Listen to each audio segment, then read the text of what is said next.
Hello friends, welcome to our YouTube channel simple concepts. I am your friend Zakwan Shaikh. तो आज की इस particular video में हम बहुत ही इंपॉर्टेंट टॉपिक को डिस्कस करने वाले हैं, that is constitutional amendment bill. तो इसके पहले वाले प्रीवियस वीडियो में हमने क्या किया था, ऑर्डिनरी बिल्स को डिस्कस किया था, क्या सारे फीचर्स है ऑर्डिनरी बिल्स के और प्रायर रिकमेंडेशन आपके प्रेसिडेंट की जरूरत होती है क्या नहीं होती है, और लोकसभा में इंट्रोड्यूस होता है, राज्यसभा में इंट्रोड्यूस होता है, एंड सो ऑन। हमने बहुत इंपॉर्टेंट चीज़ें डिस्कस की थी ऑर्डिनरी बिल्स के रिगार्डिंग। तो अगर आपने वो वीडियो नहीं देखा होगा माय फ्रेंड्स, तो जरूर जाकर देखें। तो इस प्रीवियस वीडियो में हम कॉन्स्टिट्यूशन इस पर्टिकुलर वीडियो में हम कॉन्स्टिट्यूशनल अमेंडमेंट बिल को डिस्कस करेंगे, क्या होता है आर्टिकल 368 और क्या पर्पस दी गई है आर्टिकल 368 के तहत पार्लियामेंट को, और इसमें prior recommendation of the president की जरूरत होती है इस बिल्स को इंट्रोड्यूस करने के बाद, डिस्कशन करने के बाद। तो ईच एंड एवरीथिंग एस्पेक्ट्स हम डिस्कस करेंगे इस पर्टिकुलर वीडियो में। तो चलिए शुरू करते हैं माय फ्रेंड्स। शुरू करने से पहले अनअकैडमी ने प्रीलिम्स रिवीजन करने वाली यूपीएससी सीएससी 2020 ये स्पेशल क्लासेस फेस्टिवल आपके लिए ऑर्गेनाइज किया है, जो कि 5 सितंबर से शुरू होने जा रहा है माय फ्रेंड्स, जिसमें आपको 400 प्लस फ्री लाइव क्लासेस देखने को मिलने वाले हैं, सुनने को मिलने वाले हैं। तो ये फ्री लाइव क्लासेस फेस्टिवल शुरू हो चुका है 5 सितंबर से। ध्यान में रखिए डेट्स को, तो जल्द से जल्द अनअकैडमी के साथ ज्वाइन हो जाइए, जिसमें आपको 400 प्लस फ्री लाइव क्लासेस देखने को मिलने वाले हैं। और एक बड़ा ऐलान आपके लिए कि Unacademy UPSC championship 2.0 all India free mock test series, जो कि ये टेस्ट सीरीज पेपर 1 जीएस पर रहेंगे आपके। तो इस पे आपका रिवीजन, आपका प्रिपरेशंस भी हो सकता है, या रिवीजन टेस्ट आप दे सकते हो। और सिर्फ इतना ही नहीं कि आप अगर टॉप 5 रैंक्स लाते हो तो इसमें आपको 6 मंथ का पेड सब्सक्रिप्शन अनअकैडमी का वो भी फ्री ऑफ कॉस्ट मिल रहा है। और अगर आप टॉप 25 रैंक्स में आते हो तो आपको 3 मंथ का पेड सब्सक्रिप्शन अनअकैडमी के साथ वो भी फ्री ऑफ कॉस्ट मिल रहा है माय फ्रेंड्स। और सिर्फ इतना ही नहीं, you have chance to meet UPSC CSC 2019 toppers, top Unacademy educators and Unacademy subscription scholarship आपको मिल सकती है, जिसके मैंने अभी बोला कि आपको टॉप 5 रैंक्स को और टॉप 25 रैंक्स को। तो ये मॉक टेस्ट आपको कब अवेलेबल होंगी, जो कि 13 सितंबर, 20 सितंबर एंड 27 सितंबर को। तो जल्द से जल्द इनरोल कीजिए। इसमें इनरोलमेंट की फी वगैरह कुछ नहीं है, इनरोलमेंट आपको फ्री ऑफ कॉस्ट है, और इसके इनरोलमेंट की लिंक हमारे डिस्क्रिप्शन बॉक्स में दी गई है। तो जल्द से जल्द इस मॉक टेस्ट को इनरोल कीजिए। और आपको पता है कि 30 दिन से कम दिन रह चुके हैं, 1 महीने से कम दिन रह चुके हैं आपके यूपीएससी प्रीलिम्स को। तो आप अपना प्रिपरेशन अकेडमी के साथ पूरा कर सकते हैं यूपीएससी सीएससी 2020 का, जिसमें आपको अनलिमिटेड बेनिफिट्स मिल सकते हैं। तो क्या ऐसे बेनिफिट्स मिल सकते हैं आपको माय फ्रेंड्स के, learn life from comfort of your home, आप घर बैठे आराम से सीख सकते हैं। Unlimited access to all courses, आपको अनलिमिटेड एक्सेस मिल जाएगा। टॉप एजुकेटर से सीखने को आपको मिल सकता है, स्पेशलाइज सब्जेक्ट के स्पेशलाइज एजुकेटर से सीखने को आपको मिल सकता है। एग्जॉस्टिव कवरेज ऑफ सिलेबस आपको मिलेगा, रेगुलर डाउट क्लियरिंग सेशंस आपको मिलेंगे, नो डाउट अबाउट इट, और लाइव टेस्ट सीरीज भी आपको मिलेगी। ये तो बहुत ही इंपॉर्टेंट चीज़ है अपने आप में। और स्टडी मटेरियल पीडीएफ फॉर्मेट आपको अनअकैडमी प्रोवाइड कर रहा है, एक ही सब्सक्रिप्शन पे आपको इतने सारे बेनिफिट्स। और आंसर राइटिंग सेशंस भी, आपको कैसे आंसर लिखना है, कैसे आपका रिप्रेजेंटेशन देना है, और कैसे ज़्यादा से ज़्यादा स्कोर आपका बढ़ाना है, तो उसमें आपको ये सब्सक्रिप्शन भी मिल जाता है। और मेंटरशिप एंड गाइडेंस भी भरपूर मिलेगा माय फ्रेंड्स। और सिर्फ इतना ही नहीं कि 100% सिलेबस कवरेज होगा, वास्ट रेंज ऑफ ऑप्शनल्स होंगे, prelim test series with evaluation, mains test series with evaluation, daily current affairs जो कि play a vital role in any examination. तो डेली करंट अफेयर्स की प्रैक्टिस भी आपकी होंगी इस सब्सक्रिप्शन के साथ, और एसे आंसर राइटिंग प्रैक्टिस भी आपकी होंगी, परफॉर्मेंस एनालिसिस आपको मिलेगा, सेक्शनल क्यूजेस आपको मिलेंगे, और इंटरव्यू प्रिपरेशन भी आपको मिलेगा माय फ्रेंड्स के। यूपीएससी प्रिपरेशन से लेकर आपके इंटरव्यू प्रिपरेशन तक each and everything you needed for the UPSC CSC preparation, कि आपको आपके सब पॉइंट्स ये पर सेटिस्फाई हो जाते हैं माय फ्रेंड। तो जल्द से जल्द सब्सक्राइब कीजिए अनअकैडमी कोर्सेज को। और ये कोर्सेज 7 अगस्त से शुरू हो चुके हैं माय फ्रेंड्स, जो कि 7 सितंबर से, सॉरी अगस्त हो गया वापस, 7 सितंबर से शुरू हो चुके हैं माय फ्रेंड्स। और ये कोर्सेज आपको 3 मेन लैंग्वेजेस में मिलेंगे, जो कि mission UPSC CSC 2020 bilingual JS batch course में सीखने को आपको मिल सकता है, हिंदी जेएस बैच कोर्स में सीखने को आपको मिल सकता है। और इतना ही नहीं कि आपको हिंदी वर्जन में सीखने को मिल सकता है, इंग्लिश वर्जन में आपको सीखने को मिल सकता है। तो जल्द से जल्द सब्सक्राइब किए जाने के कोर्सेज को। और सिर्फ इतना ही नहीं कि T20 daily current affair test series वो भी फ्री में अनअकैडमी आपको प्रोवाइड कर रहा है, daily 7:30 PM 20 questions 20 minute 40 marks के लिए, और आपको टेस्ट एनालिसिस भी मिल जाएगा माय फ्रेंड्स। और अगर आप अनअकैडमी के इस कोर्सेज को सब्सक्राइब करना चाहते हैं तो हमारा प्रोमो कोड जरूर यूज़ करें eight the time of purchasing, के हमारा प्रोमो कोड है सिंपल YT, ये हमारा प्रोमो कोड है। फॉर एग्जांपल मैं आपको एग्जांपल देता हूँ माय फ्रेंड्स, कि अगर 24 मंथ पर आपको 64,000 पे करने पड़ रहे हैं माय फ्रेंड्स, तो आपको अगर आप हमारा प्रोमो कोड यूज़ करते हैं सिंपल YT, इस प्रोमो कोड को लेकर आप क्या करते हैं ना, सिंपल YT अगर आप हमारा प्रोमो कोड यूज़ करते हैं माय फ्रेंड्स, तो आपको क्या मिल जाएगा, यहाँ पर 10% इमीडिएटली डिस्काउंट मिल जाएगा। तो जल्द से जल्द यूज़ करिए हमारा प्रोमो कोड, और 10% इमीडिएटली डिस्काउंट पाए। तो सिर्फ आपको 57,600 रुपीज़ से पे करने पड़ेंगे, जो कि बहुत ही अच्छी अपॉर्चुनिटीज आपके आप में।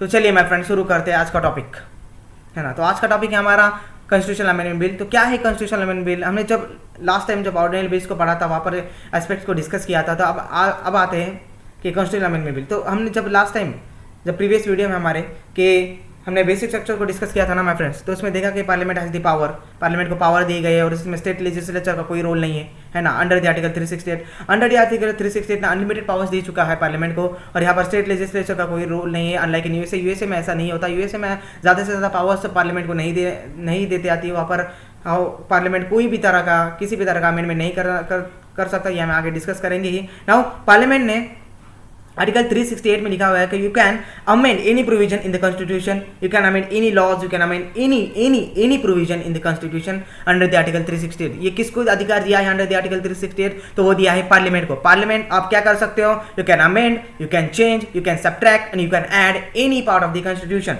ये ध्यान में रखना है ना। तो हमने प्रीवियस वीडियो में डिस्कस भी किया है कि can third part touch under the article 368, तो third part under the article 368 touch नहीं कर सकता क्योंकि अनलिमिटेड पावर दे चुका है पार्लियामेंट को। तो यहाँ पर बड़े ही कंफ्लिक्ट में रहा था ये आर्टिकल अंडर द आर्टिकल 368, जो हमने बेसिक स्ट्रक्चर में जो वीडियो बनाया था हमने, तो वहाँ पर भी ये डिस्कस किया था।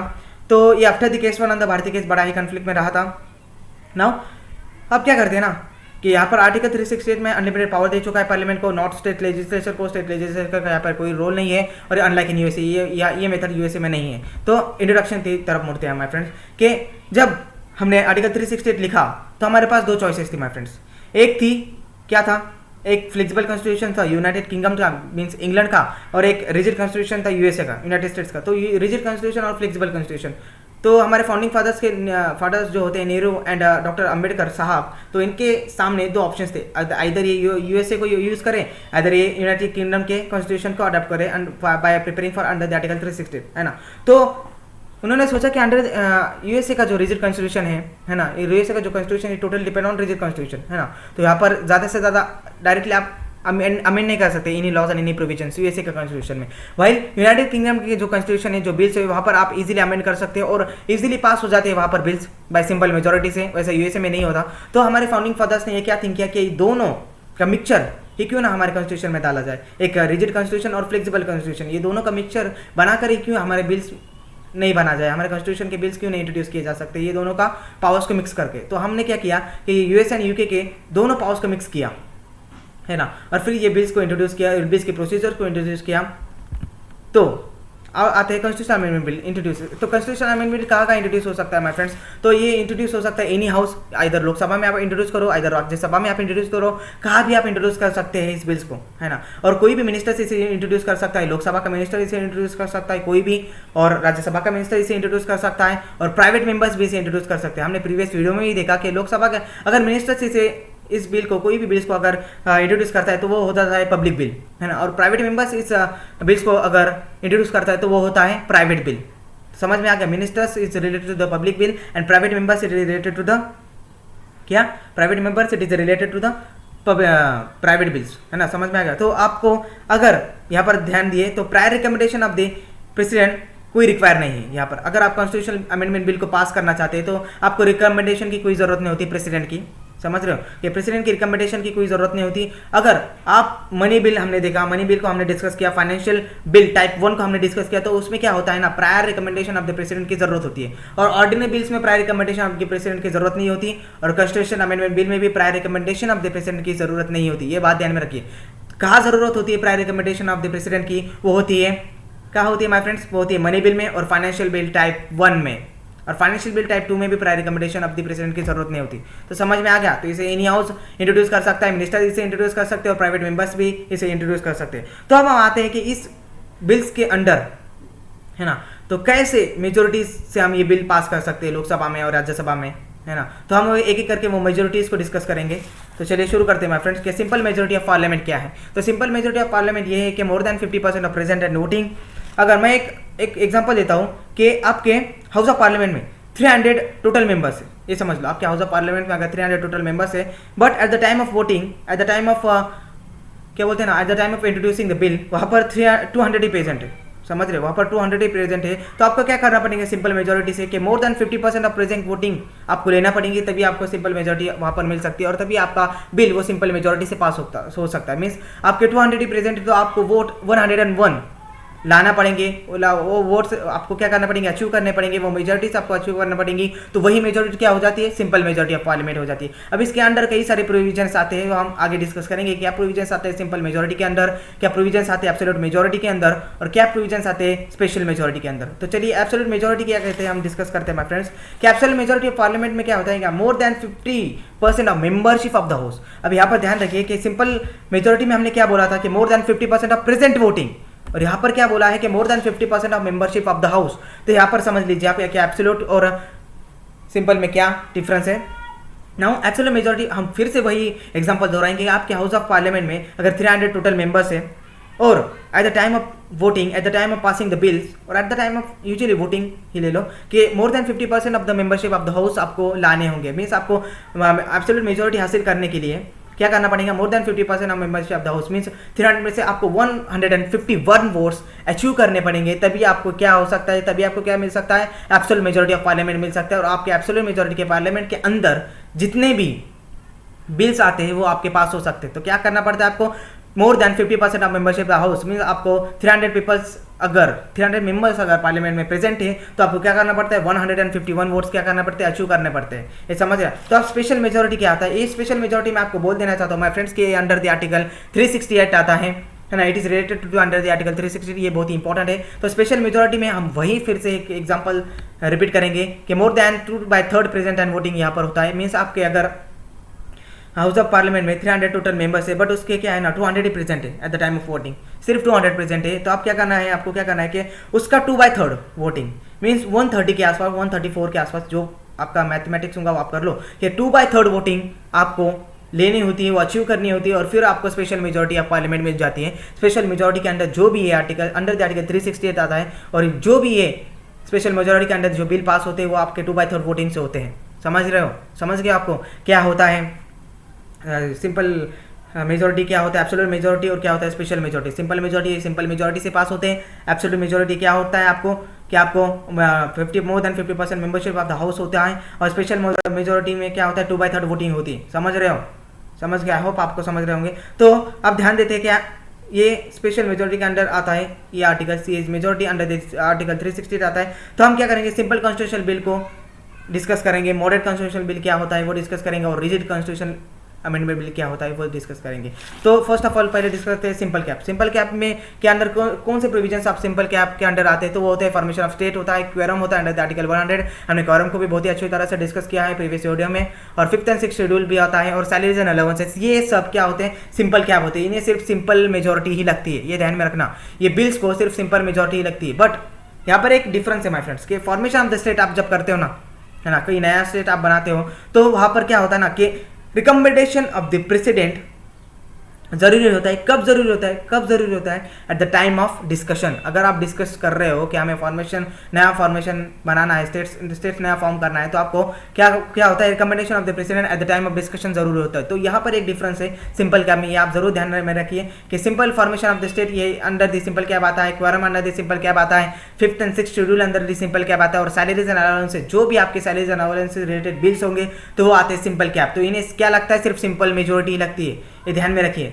सिंपल कैप में सिर्फ सिंपल मेजोरिटी से बिल पास होते हैं। तो अब आते हैं मॉडरेट कैप के अंदर। तो मॉडरेट कैप के अंदर क्या प्रोविजंस होते हैं कि मोस्ट ऑफ द प्रोविजंस होते हैं, मींस फंडामेंटल राइट्स को आप मॉडरेट कैप के अंदर पास कर सकते हैं, और DPSP direct public state policies जो होते हैं वो आप अंडर द मॉडरेट कैप क्या कर सकते हैं, इंट्रोड्यूस कर सकते हैं, इधर राज्यसभा में और लोकसभा में, है ना। तो मॉडरेट कैप क्या होता है ना माय फ्रेंड्स कि एब्सोल्यूट मेजोरिटी प्लस 2/3 वोटिंग, समझ रहे हो, absolute majority plus special majority means 2/3 voting under the article 360, ये जरूरी होता है। दैट्स कॉल्ड स्पेशल मेजोरिटी, जिसे बोलते हैं हम 2/3 वोटिंग को। वो एब्सोल्यूट मेजोरिटी की भी और 2/3 मेजोरिटी की भी सेटिस्फाई करो आप। अगर आप मॉडरेट कैप को अंडर ये मोस्ट ऑफ प्रोविजंस, अगर फंडामेंटल राइट्स को आप पास करना चाहते हो, या डीपीएसपी को आप पास करना चाहते हो अमेंडमेंट बिल को, तो क्या करना है आपको, क्या लगता है मॉडरेट कैप में, आपको लगता है absolute majority plus 2/3 voting mean special majority लगती है अंडर द आर्टिकल 368। अगर आप एब्सोल्यूट मेजोरिटी भी लाते हो, समझ रहे हो, अगर आप एब्सोल्यूट मेजोरिटी भी लाते हो प्लस 2/3 वोटिंग भी लाते हो, तो आपका हो गया वो मॉडरेट कॉन्स्टिट्यूशन अमेंडमेंट बिल, है ना। तो वो bills under the moderate constitution amendment bill जिसमें एब्सोल्यूट मेजोरिटी भी लगती है और सिंपल मेजोरिटी भी लगती है। अब आते हैं हम रिजिड कॉन्स्टिट्यूशन अमेंडमेंट बिल में। तो रिजिड कॉन्स्टिट्यूशन अमेंडमेंट बिल क्या होता है माय फ्रेंड्स, जिसमें कौन से प्रोविजंस होते हैं, वो होते हैं प्रेसिडेंट इलेक्शंस आप ले कंडक्ट कर सकते हैं under the rigid constitution amendment bill, supreme court powers को आप कंडक्ट कर सकते हैं under rigid constitution amendment bill, और 77 शेड्यूल। 77 शेड्यूल में क्या होता है कि GST, concurrent list, state list, union list, ये जो आते हैं अंडर 77 शेड्यूल में आप कर सकते हैं। तो वो किसके अंडर आते हैं, रिजिड कॉन्स्टिट्यूशन अमेंडमेंट बिल के अंदर वो बिल्स पास होते हैं। तो इसमें क्या रहता है ना, अब इसमें क्या करेंगे हम कि एब्सोल्यूट मेजोरिटी प्लस 2/3 वोटिंग, ये सिमिलर टू क्या देखा हमने, ये सिमिलर टू मॉडरेट कैप। अब रिजिड कैप में क्या आता है, एब्सोल्यूट मेजोरिटी आपको जरूरत होती है प्लस 2/3 वोटिंग आपको जरूरत है, mean special majority under the article 368, वो दोनों की आपको जरूरत होती है। बट और एक एक्स्ट्रा चीज यहाँ पर आ जाती है रिजिड कॉन्स्टिट्यूशन अमेंडमेंट बिल में, जो कि होता है कि आपको जो बिल्स आपने पास किया है ना, इधर लोकसभा में पास किया है, तो उससे क्या करता है, उसे क्या करना है आपको रिमेनिंग ऑफ द स्टेट्स में क्या करना है, ट्रांसफर करना है। अगर लोकसभा में अगर ये बिल्स को पास किया है तो आपको क्या है, स्टेट्स में भेज देना चाहिए, है ना, ये बिल्स को स्टेट में भेज देना चाहिए। तो अगर more than half of the states में अगर ये बिल पास कर दिया, और एक और चीज़, अगर आपको स्टेट में आप फॉरवर्ड कर रहे हो ये बिल्स को, प्लस दिल्ली और पुदुचेरी को आप सेपरेटली फॉरवर्ड कर रहे हो। क्यों दिल्ली एंड पुदुचेरी को हम सेपरेटली फॉरवर्ड कर रहे हैं, because Delhi and Puducherry having their own Vidhan Sabha, having their own legislative councils, उनके अलग अलग लेजिस्लेटिव काउंसिल है, इसलिए हम दिल्ली एंड पुदुचेरी को अलग अलग तरीके से ये कॉन्स्टिट्यूशन बिल पास करने के लिए दे रहे हैं। तो more than half of the states ने भी ये कर दिया, ये पास कर दिया ये बिल को, रिजिड कैप को, कि more than half of the states ने भी ये पास कर दिया। तो हम क्या करते हैं, it has been ratified that your rigid constitution amendment bill has been passed, your constitution amendment bill has been passed. समझ रहे हो, रेटिफाइड का मतलब क्या होता है कि इसमें प्रेसिडेंट की प्रेयर रिकमेंडेशन की कोई ज़रूरत नहीं होती। ये ध्यान में रखना कि इसमें प्रेसिडेंट की प्रेयर रिकमेंडेशन की कोई ज़रूरत नहीं होती। और इसमें लोकसभा में अगर बिल पास हो गया, राज्यसभा में अगर बिल पास हो गया, और more than half of the states में अगर ये बिल पास हो गया, तो आपको कॉन्ग्रेचुलेशन, आपका बिल पास हो गया, ये समझ लो। तो रेटिफाइड का मतलब ये होता है। तो इसमें क्या होता है ना कि आप क्या करते हैं, एब्सोल्यूट मेजोरिटी लेते हैं, सिंपल मेजोरिटी लेते हैं, सॉरी एब्सोल्यूट मेजोरिटी लेते हैं, स्पेशल मेजोरिटी लेते हैं, और फिर बाद में क्या स्टेट्स में फॉरवर्ड करते हैं। More than half of the states ने ये बिल को पास कर दिया, तो आप समझ गए it has been ratified that your bill has been passed. समझ रहे हो। तो क्या देखा हमने कि सिंपल मेजोरिटी में क्या देखा हमने, सिंपल कैप में क्या देखा कि सब सिंपल मेजोरिटी से पास होते हैं सब बी बिल्स, और मॉडरेट के मेजोरिटी में, मॉडरेट के कॉन्स्टिट्यूशन अमेंडमेंट बिल में क्या देखा कि absolute majority plus special majority means 2/3 voting under the article 368 के थ्रू ये बिल्स को पास किया जाता है मॉडरेट कैप में। और रिजिड कैप में क्या देखा कि absolute majority plus 2/3 voting means special majority under the article 368। और फिर क्या देखा हमने कि ये जो बिल्स है वो स्टेट्स में फॉरवर्ड कर दो, और दिल्ली और पुदुचेरी को अलग अलग फॉरवर्ड कर दो। क्यों अलग अलग फॉरवर्ड कर दो, because they having their own councils, legislative councils उनके अलग अलग होते हैं। माय फ्रेंड्स, आपके समझ में क्या होता है सिंपल कैप, क्या होता है मॉडरेट कैप, और क्या होता है रिजिड कैप।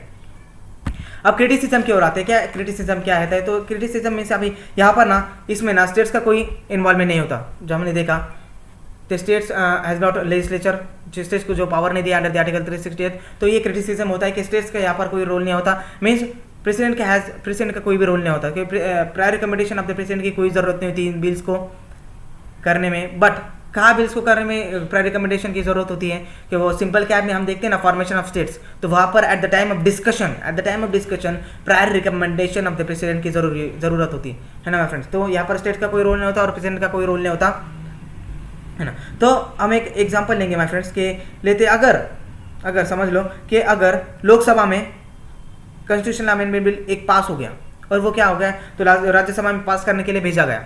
समझ लो कि लोकसभा में अगर एक कॉन्स्टिट्यूशनल अमेंडमेंट पास हो गया तो राज्यसभा में वो पास करने के लिए भेजा जाए, है ना।